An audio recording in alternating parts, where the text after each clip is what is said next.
안녕하십니까. 손에 잡히는 경제 플러스 박종호입니다. 글로벌 명품 시장에 인수합병 바람이 불고 있습니다. 실적 감소가 원인입니다. 전 세계적인 경기 악화가 명품 시장에도 불어닥친 건데요. 대표적인 명품 소비국인 미국과 중국은 물론이고 우리나라도 비슷합니다. 실제로 전체 매출 가운데 명품이 30% 정도를 차지하던 국내 주요 백화점의 2분기 영업이익이 모두 감소했는데요. 보복 소비 현상이 시들해지면서 오픈런도 사라졌습니다. 그렇다면 명품의 소비 감소는 경제적으로 어떻게 해석해야 할까요?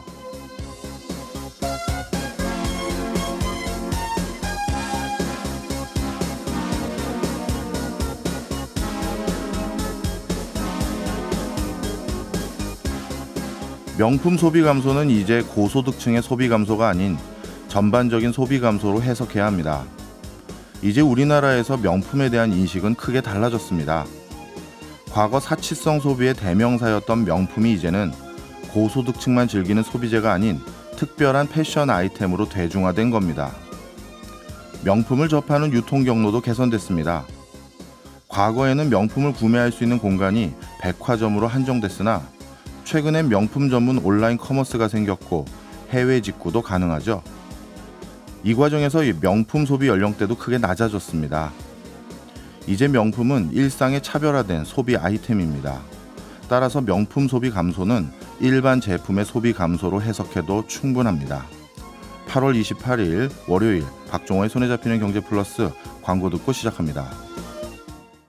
주식시장의 흐름을 알아보는 증시 열렸다 시간입니다. 오늘도 86번과 정광우 대표와 함께합니다. 어서 오세요. 네, 안녕하십니까. 예, 먼저 오늘 우리 증시는 어떻게 흘러가고 있습니까? 네, 우리 증시는 지금 코스피는 0.76% 그리고 코스닥은 0.78% 상승해서 출발을 했는데요. 이 이유는 두 가지로 볼 수 있을 것 같습니다. 첫째는 지난주 금요일에 있었던 잭슨홀에서 별다른 나쁜 소식이 나오지 않았다라는 것 하고요. 그리고 주말 동안에 중국에서 증시 부양 방안이 나왔습니다. 크게 두 가지인데 하나는 우리로 치면 거래세를 네. 절반으로 인하를 하겠다라는 것이고요. 그리고 대주주의 주식 매도를 제한하는 조치를 취하겠다라는 얘기가 나오면서 지금 중국 본토 같은 경우에 시작을 무려 플러스 5%로 했었습니다. 야.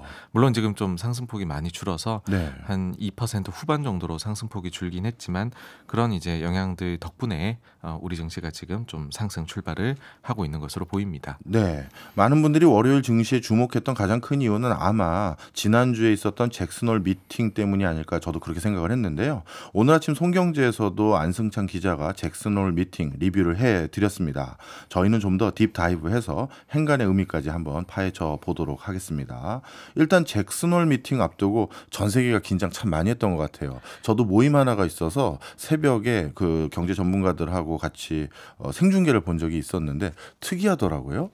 실시간으로 종합주가지수 미국 증시가 변화되는 걸 봤는데 딱 연준 의장이 헬로우 하면서 연설 시작하니까 실시간적으로 주가가 확 뛰어요. 뭐 반가웠나 봐요. 그러다가 몇 마디 하시니까 주가가 확 떨어지더라고요. 실제 어땠습니까? 지금 말씀해 주신 그 부분에는 예. 정확한 이유가 있습니다. 그래요? 예.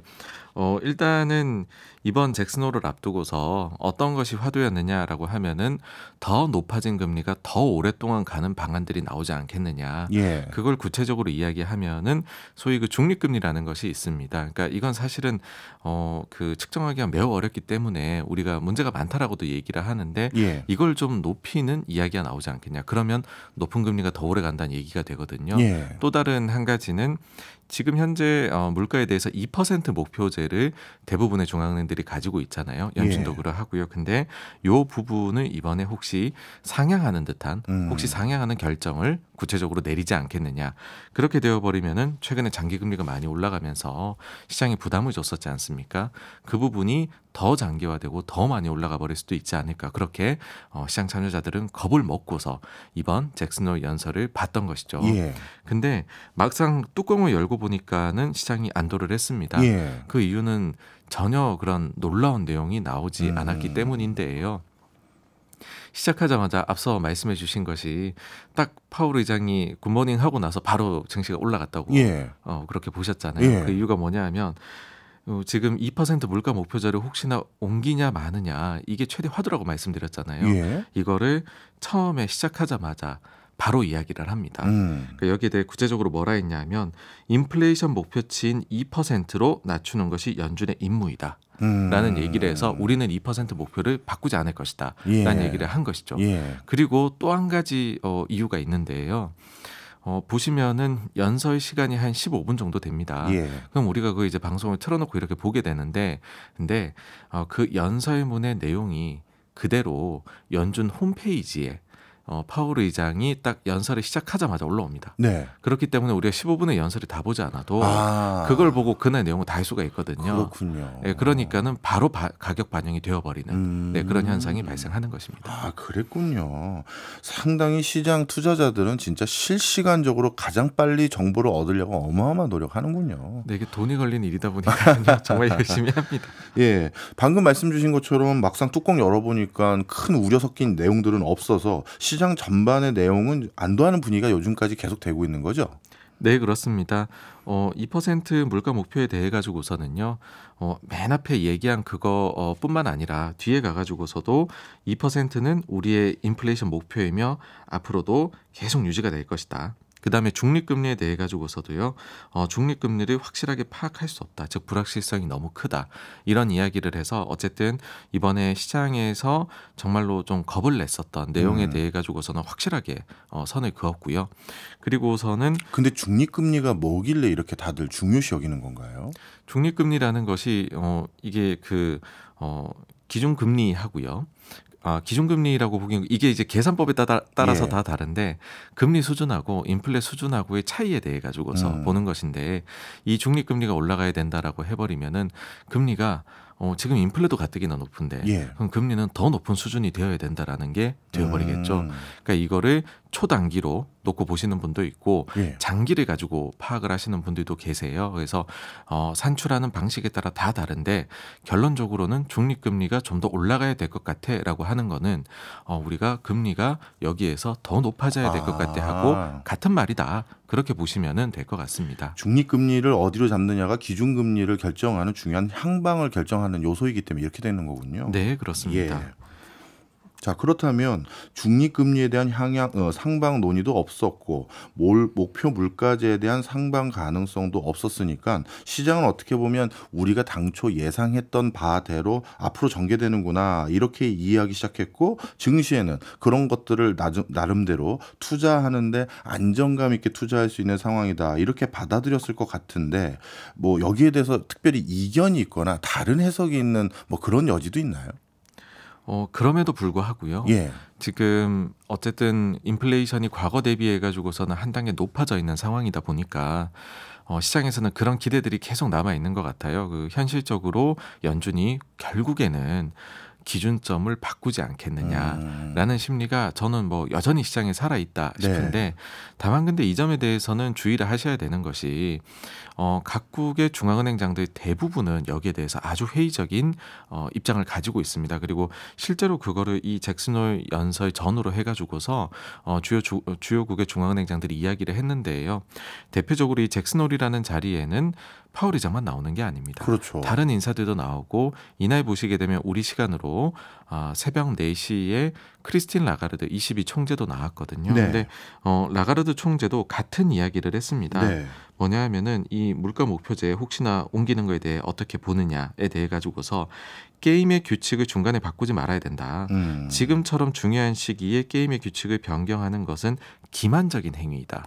라는 강한 발언을 했고요. 네. 그리고 전날에 목요일 날 지난주 목요일에 보시면은 한국은행에 금통위가 있었잖아요. 예. 금통위에서도 똑같은 질문이 여러 차례 나왔었거든요. 여기에 대해 가지고서 이창용 총재 발언이 어떠냐면 중립금리에 대해 가지고서는 결과치가 연구자에 따라서 다 다르다. 그래서 미국에서도 상향 쪽으로 고려하고 있다는 주장도 있지만 반대의 연구도 있다라는 것이고요. 그 다음에 이런 얘기도 덧붙입니다. BIS 회의나 중앙은행 총재들 회의에 가보면 이론적으로는 2% 물가 목표제를 상향하는 거 검토해볼 만은 하나 현재와 같은 물가 상승 상황에서는 이거를 조정을 해버리면, 즉 목표를 바꿔버리면 시장에 주는 기대나 뭐 이런 데서 부작용이 있을 수 있다라고 해서 부정적인 입장을 또 강하게 내비쳤습니다. 그래서 이 부분에 있어 가지고서는 조금 중앙은행들이 부정적인 입장을 현재로서는 강하게 가지고 있다. 이렇게 보시고 투자에 참고를 하셔야 되지 않을까 싶습니다. 네. 뭐 중앙은행 총재들 중에서는 상당 부분 또 경제학자 출신들이 많아서 고물가 기조가 계속될 경우 나중에 그 물가 자체를 아예 저물가 기조로 돌리는 게 정말 더 어려워진다라는 걸 누구보다 잘 알거든요. 그래서 제 소견으로는 매파적인 발언들 이런 것들도 계속 나왔을 것 같은데 그런 의견은 없었습니까? 네, 말씀해 주신 대로요. 지금 매파적인 발언도 이번에 있었습니다. 최근에 금리가 예상했던 것보다 더 올라가야 될 수도 있다. 더 장기간 가야 될 수도 있다라는 주장 중에 하나가 뭐냐 하면은 네. 이러다가 미국 경제가 재가속화, 다시 많이 뜨거워지지 않겠느냐 하는 주장이 나오고 있거든요. 예. 요 이야기를 뭐 연준의 전 현직 인사들이 뭐 바킨이나 메스터, 그 다음에 또 유명한 블라드 이런 이 인물들이 이야기를 하고 있는데 그 전까지는 지금 보시면은 파월 의장이 이걸 구체적으로 공식적인 자리에서 표현을 했던 적이 없습니다. 네. 근데 이번 잭슨홀 연설에서는 이와 관련해서 시간을 할애해 가지고서요 이야기를 했는데 그들의 의견을 그대로 가지고 왔습니다. 그러니까 여기에 대해 가지고서 일정 부분 동의를 했다라는 것이죠. 그러면 이건 앞으로 금리의 추가 인상 가능성도 열어두고 해서 그런 거 아닌가요? 네, 그래서 이번에 잭슨홀 연설이 딱 나오자마자 정확히 반으로 딱 나뉜 것이죠. 한쪽에서는 예. 이번에 별게 없었다. 예. 다른 쪽에서는 아니다, 매파적인 발언이 들어가 있었다라는 것이 바로 요 부분 때문이다라고 보시면 될 것 같은데요. 예. 구체적으로 보시면은 이런 부분입니다. 그러니까 우리 경제가 예상대로, 그러니까 미국입니다. 냉각되지 않을 수도 있다는 그런 신호에 주의를 기울이고 있습니다. 현재까지 GDP 성장률이 예상치를 상회하고 있으며 장기 추세도 상회를 하고 있습니다. 만약 이렇게 되어버리면은 인플레이션 추가 안정이 위험해질 수도 있으니까 추가적인 통화 정책 긴축이 필요해질 수도 있습니다. 라는 발언을 했습니다. 그래서 이런 발언이 이제 왜 나왔느냐 우리가 좀 더 생각을 해봐야 되는데 그 이유는 최근에 발표된 그 이제 미국의 소매 판매 7월달 소매 판매가 네. 예상치를 크게 상회를 했거든요. 네. 근데 미국 경제는 그 이제 소비 지출이 GDP에서 차지하는 비중이 거의 한 70% 가까이 되지 않습니까? 네. 근데 소비가 여전히 견조하다라고 해버리니까 경제 성장률이 다시 좋아지는 것이 아니냐, 뜨거워지는 게 아니냐. 그러면 인플레가 다시 위로 발생할 수도 있다라는 것인데 여기에 대해 가지고서는 지금 반론도 만만치가 않습니다. 왜냐하면 7월 한 달치만 좋았던 거 그게 계절적 특이성일 수 있다라는 것이죠. 예. 어떤 거냐면 7월 초에 보시면은 미국의 연휴 시즌이 있었어요. 근데 이번이 미국이 본격적으로 제로 코로나, 그러니까는 이제 위드 코로나로 나아가지고서 처음 맞는 그런 이제 시즌이었다라는 것이죠. 네. 그러니까는 훨씬 더 많이 뭐 딴 데로 가려고 하지 않았겠냐. 물론 미국은 위드 코로나를 좀 더 빠르게 하긴 했지만 그 전에 기사 같은 것들 보시면 뭐 항공편이 너무 부족해가지고 여전히 공급망 교란이 있었던 거죠. 예. 뭐 제대로 못 가고 했는데 이번에는 그런 게 다 풀린 상태에서 휴가를 갔으니 소비가 많이 좋았지 않겠냐. 두 번째는 7월 10일, 11일에는 아마존 프라임데이가 있거든요. 예. 근데 지금 미국 경제도 어쨌든 조금은 둔화가 됐잖아요. 그러니까 고객들 입장, 소비자들 입장에서는 아마존 프라임데이에서 싸게 나오니까 오히려 거기에서 거기에서 소비를 많이 한 것 네네. 아니냐. 그러니까 8월, 9월에 소비가 당겨서 나온 거 아니냐. 그리고 또한 마지막으로는 지금 뭐 바비하고 오펜하이머 영화가 굉장히 미국에서 잘 되고 있다는 얘기가 들리잖아요.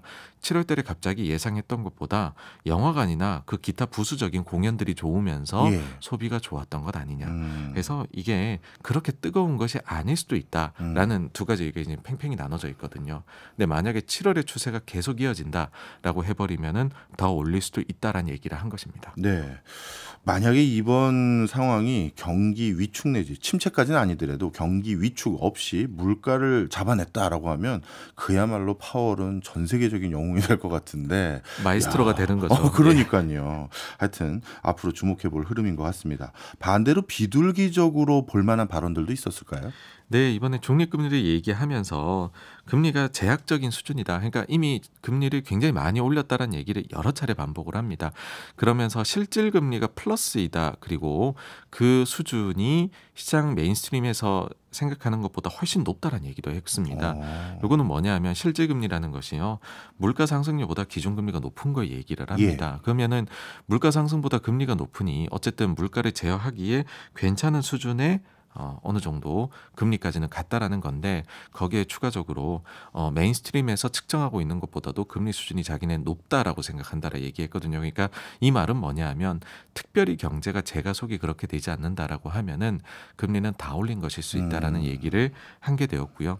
그다음에 이와 관련해서 얘기를 하면서 신중하게라는 표현을 여러 차례 사용을 했습니다. 신중하게요? 네, 케어풀리를 사용을 한 건데 그게 뭐냐면 향후 금리 우리가 회의 때마다 결정을 할 때 아주 신중하게 생각을 하겠다. 이건 뭐냐 하면은 양방향 위험이 다 있는 거거든요. 너무 많이 올려서 경제가 침체에 빠질 위험도 있는데 그것도 고려하겠고 너무 적게 올려서 인플레가 다시 상승 재가속하게 될 위험도 신중하게 둘 다 고려를 하겠다. 그러니까는 어쨌든 이제부터 연준의 정책은 매우 신중한 방향으로 가게 되었다라는 걸 다시 한번 강조했다. 이렇게 볼 수가 있습니다. 네, 금리 얘기하면서 자연스럽게 같이 나올 수밖에 없는 얘기가 물가 기조일 텐데요. 이번에도 PCE 즉 미국의 개인 소비 지출 물가 추이에 대한 언급들이 많이 오간 걸로 알고 있습니다. 어떤 내용이 올갔을까요? 정말로 뜬금없는 포인트에서 이번에 시장이 좀 주목을 했습니다. 어떤 포인트죠? 그러니까 아직 나오지 않은 데이터를 파월 의장이 얘기를 해버린 거거든요. 그러니까 PC 물가 지수가 7월 달까지 봤었을 때의 헤드라인 같은 경우 몇 퍼센트, 그다음에 근원 같은 경우 몇 퍼센트 이렇게 7월 달 거 얘기를 해버렸거든요. 근데 7월 데이터는 이번 주에 나옵니다. 나오지 않은 거 얘기를 해버린 것이거든요. 그러니까 시장에서는 파월 의장이 실수한 거 아니냐. 그러니까 이거를 자료를 미리 유출을 했다. 뭐 이런 기사들이 쏟아져 나왔어요. 그러면서 보니까 헤드라인 물가는 시장 예상치하고 동일했던 반면에 근원 물가는 시장 예상치보다 0.1% 높게 얘기를 해버렸거든요. 이걸 매파적으로 여긴 거죠. 물가가 다음 주에 나올 게 높게 나오겠구나. 미리 경고한 거 아니냐인데 사실 그건 그렇지 않습니다. 요거는 자료랑 같이 보셔야 되는데 자료를 보시면 주석사항에 자그마하게 나와 있어요. 7월 데이터는 최근까지 나온 소비자 물가지수하고 생산자 물가지수를 토대로 추정한 것을 얘기하는 겁니다라고 돼 있거든요. 그러니까는 미리 알고 얘기했다 그런 게 아니고요.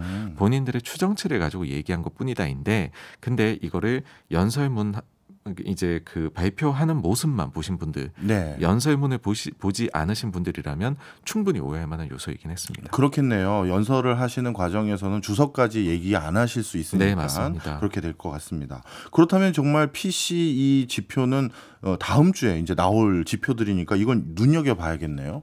네, 그렇습니다.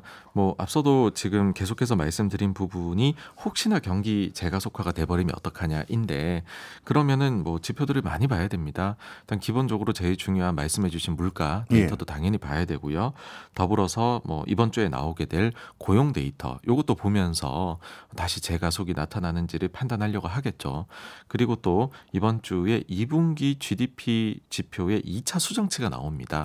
이게 예상치보다 높게 나오냐, 1차 발표보다 낮게 나오냐, 똑같이 나오냐 여기에도 이제는 주목을 하게 될 거라는 거죠. 왜냐하면은 경제 성장률이 재가속이 되느냐 아니냐가 이제는 갑자기 아주 중요한 포인트 중에 하나로 떠올라 버렸기 때문에 그런 것인데요. 요거에 대해서 조금만 더 말씀을 드리면 미국의 소위 잠재 성장률이라고 하죠. 그거는 한 2% 정도로 추정이 됩니다. 근데 지난 2분기 성장률 1차 속보치가 보시게 되면 2.4%가 나왔거든요. 잠재를 넘어선 게 나온 것이죠. 그다음에 3분기에 대해 가지고서는 이게 분석 기관마다 다른데 예를 들어서 여러 IB 기관들에서는 2% 아래로 보고 있어요.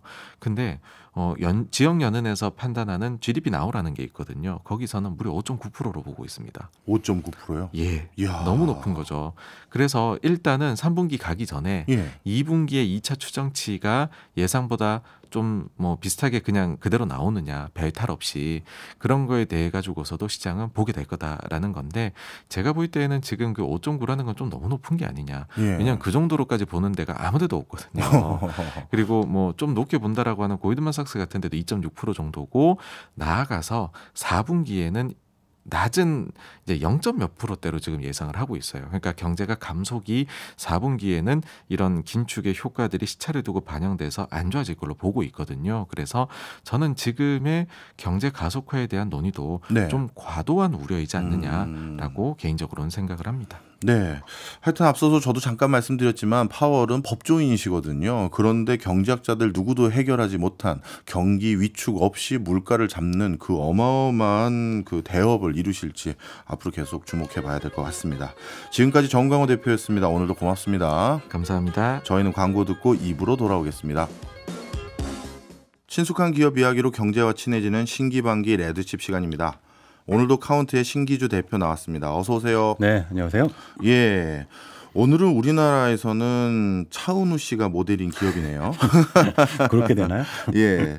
서브웨이. 네, 서브웨이. 예. 맞아요. 샌드위치 가게죠? 네, 얼굴 천재. 네, 차은우 씨가 광고하는 맛 천재 브랜드 예. 서브웨이. 샌드위치 기업인데 이게 우리 치면 저는 김밥집 같아요. 미국식 김밥집. 네. 그렇겠네요. 맞아요. 네, 네. 긴 김밥에다가 식재료 넣는 거하고 긴 샌드위치 빵 사이에다가 음식 넣는 거하고 똑같은 걸 텐데 일단 말씀하신 것처럼 소식을 말씀드리면 8월 24일이니까 엊그제죠. 그때 서브웨이가 팔렸어요. 그래요? 팔린 돈 액수가 96억 달러인데 이게 한 우리 돈으로 13조 원이 조금 못 돼요. 근데 이게 역사가 50년 됐거든요. 1965년에 창업했으니까 13조 원이면 비싼 건지 싼 건지 잘 모르겠더라고요. 이렇게 좋은데요. 저는 한 이쯤 되는 브랜드라면 공은 하나 더 붙어야 될 것 같긴 한데 어쨌든 이건 조금 이따 디테일을 말씀드리겠지만 네. 인수자는 로워크 캐피털이라는 곳인데 이 회사가 먹을거리를 많이 사더라고요. 맞아요. 저도 찾아봤더니 많아요. 우리가 좋아하는 거 정말 살찌는 거 베스킨 라빈스, 던킨 도너츠 이런 것들이 쭉 이어져 있는데요. 예. 이 애틀랜타 본사에 있는 사모펀드가 서브웨이를 포트폴리오에 추가한 거라고 할 수 있고요. 근데 이게 인수가 끝난 건 아니고 인수하겠다라고 약속을 한 거고 1년 동안 이제 기업 실사를 하고 쫙 둘러본 다음에 2024년 8월 안에 매각을 완료하는 거니까 앞으로 1년 남았습니다. 그렇군요. 서브웨이는 어떤 기업이었습니까? 이게 65년도에 시작했는데요. 말씀드린 것처럼 김밥집이에요. 미국식 김밥집. 그런데 창업한 스토리가 요즘으로 치면 스타트업 창업자하고 엔젤 투자자하고의 만남이에요. 전형적으로. 요즘은 시스템으로 이게 이어져 있지만 예전에는 그냥 친분으로 이어져 있는데 창업주가 프레데릭 드루카라는 인물인데 지금 우리한테는 기업사에서는 뭐냐면 서브웨이 부자로 알려져 있고요. 예. 포춘 200 때 부자 안에도 올랐던 이야. 회장이에요. 근데 요 서브웨이로 이제 부자가 된 건데 당시에는 65년도 때는 17살이었어요. 그러니까 대학교 가기 전이었는데 의대 지망생이었거든요. 네. 난 대학교 가려는데 돈이 없다. 그래갖고 이제 학자금을 모으려고 시작했던 게 샌드위치 집이었던 겁니다. 네. 근데 이게 재밌는 게 원래는 샌드위치 집을 하려고 한 게 아니었던 거죠. 원래 보통 학자금 모으려면 알바를 하던가 요즘으로 치면 과외를 했을 텐데. 그렇죠. 네, 근데 그걸 안 하고 그 아버지 친구 중에 돈 많은 사람이 있었던 거예요. 이 피터 버기라는 사람인데 공동 창업자입니다. 예. 이분한테 $1,000 투자받게 되어갖고 샌드위치 집을 창업하게 되는데 사실 알고 보면 이 샌드위치 집이라고 하는 그 서브웨이라는 아이디어 자체가 프레데릭 드루카 회장의 아이디어가 아니었고요. 피터 버기라는 이 투자자의 아이디어였어요. 근데 정확하게 말씀드리면 이 피터 버그는 오펜하이머 후배예요.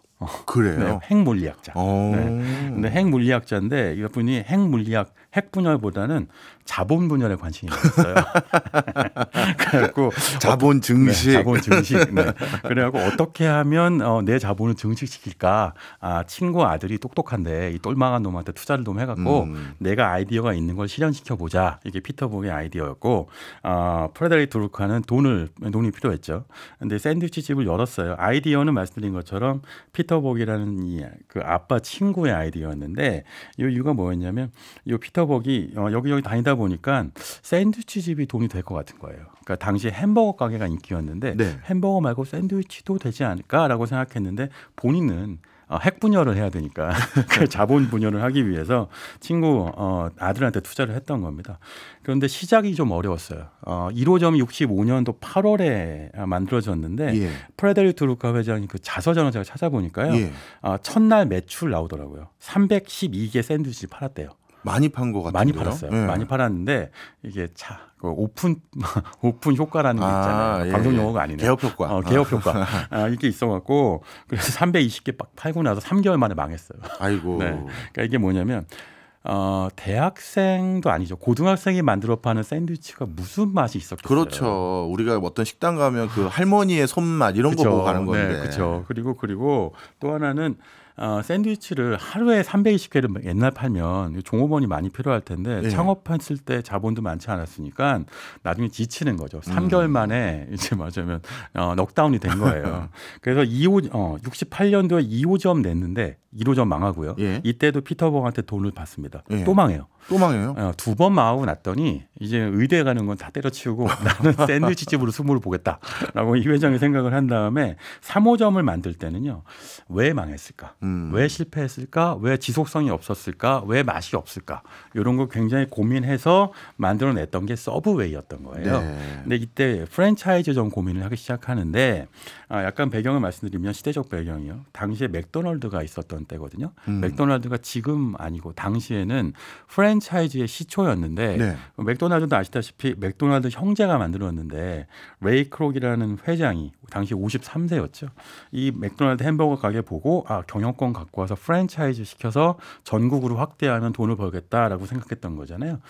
이게 유명한 영화 중에 파운더라는 영화에 나오는 것인데 네. 맥도날드란 본점이 있었어요. 그런데 서브웨이는 본점이 없으니까 본점을 만드는 과정이 이렇게 있었던 거죠. 피터버그 처음부터 프랜차이즈에 대한 고민을 했던 걸로 알고 있고요.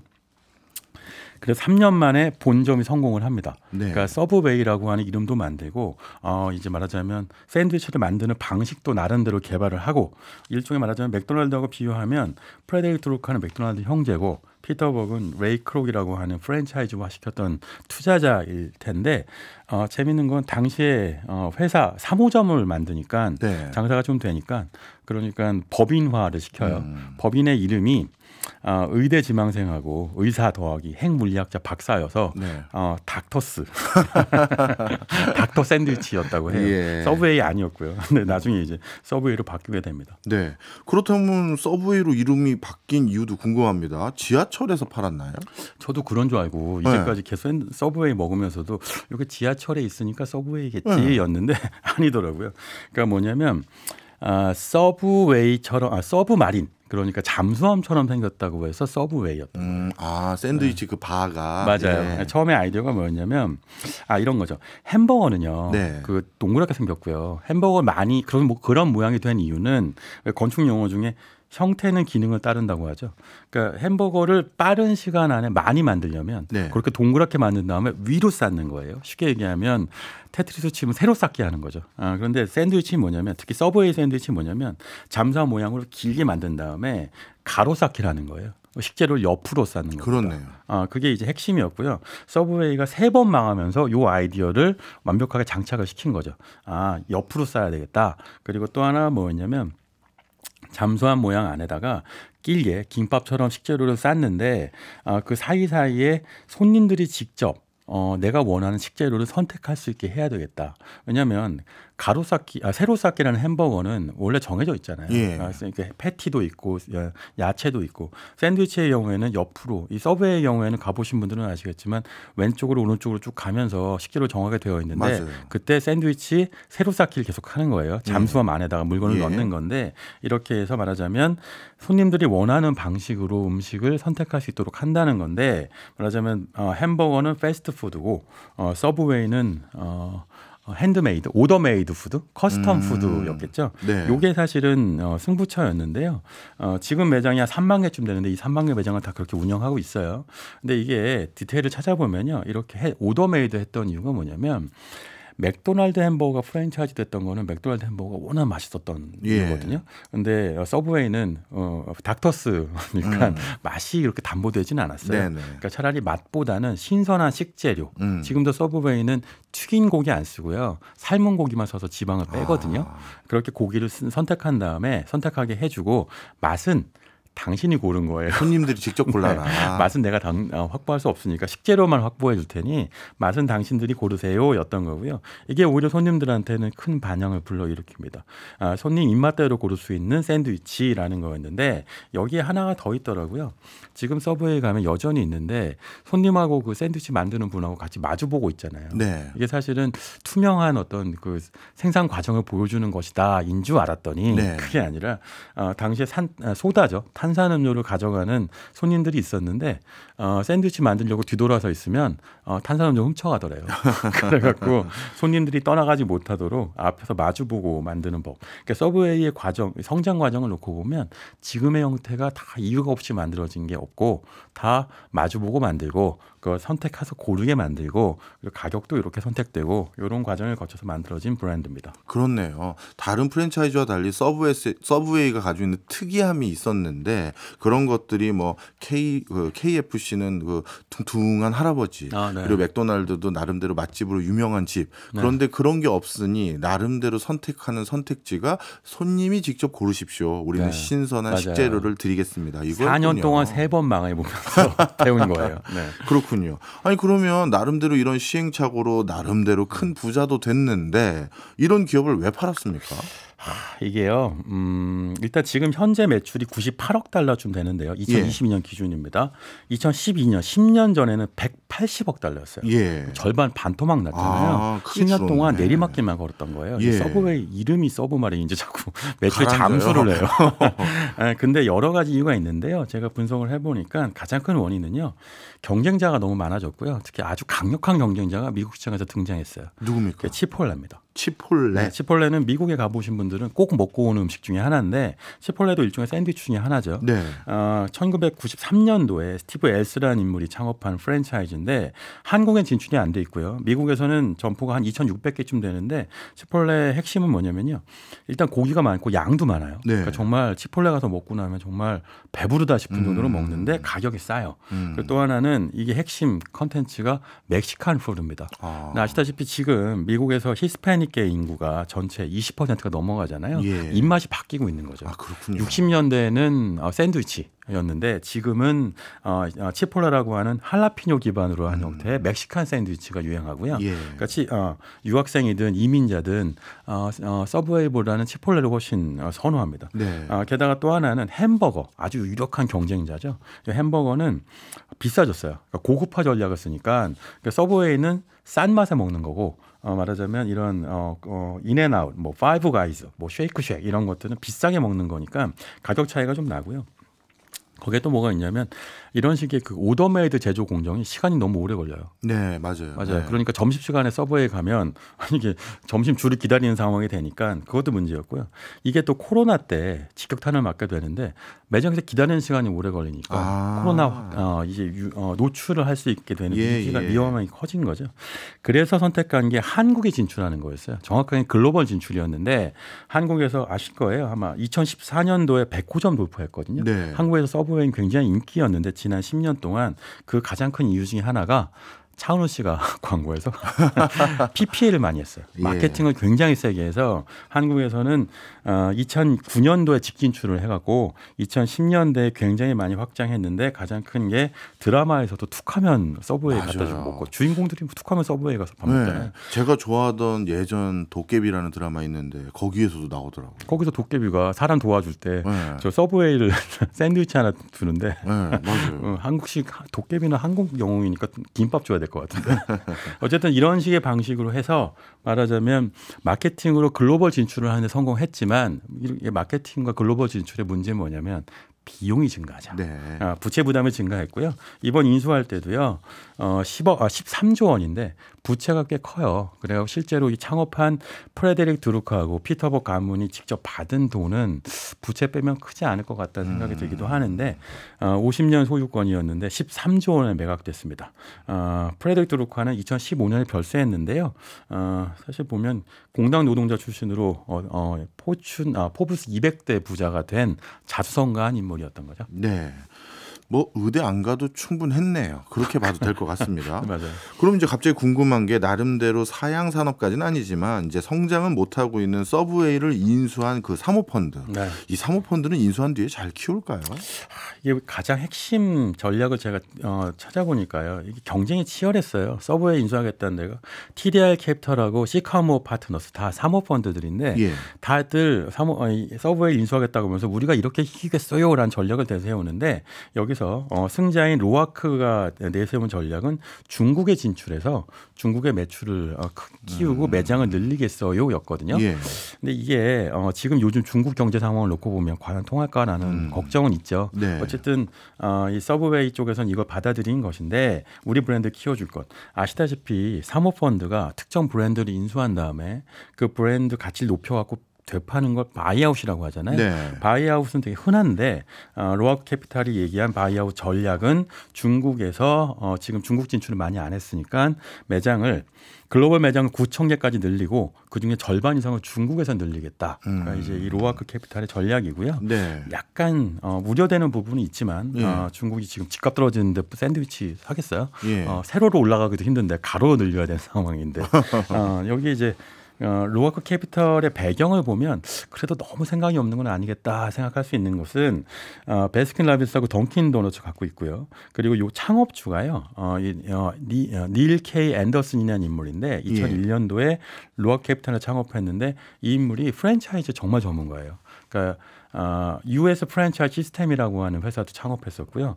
이 회사는 호텔 체인을 만들어 갖고 성공한 회사입니다. 그러니까 프랜차이즈, 특히 F&B, 먹거리나 생필품, 소비재 관련돼서는 굉장히 전문가여서 그래서 중국 시장이나 글로벌 시장에서의 이제 서브웨이의 가능성을 우리가 못 본 가능성을 봤을 가능성이 높고요.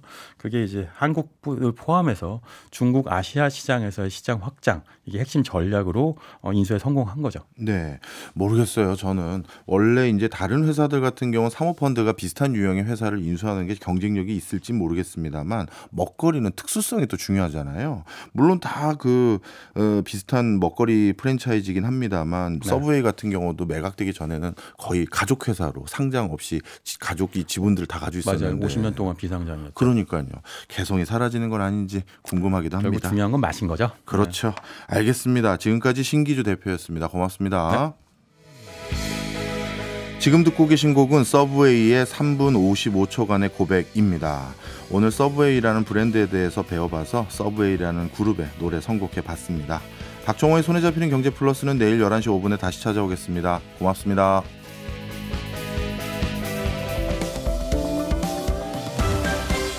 경제 생활의 플러스가 되는 아주 경제적인 시간.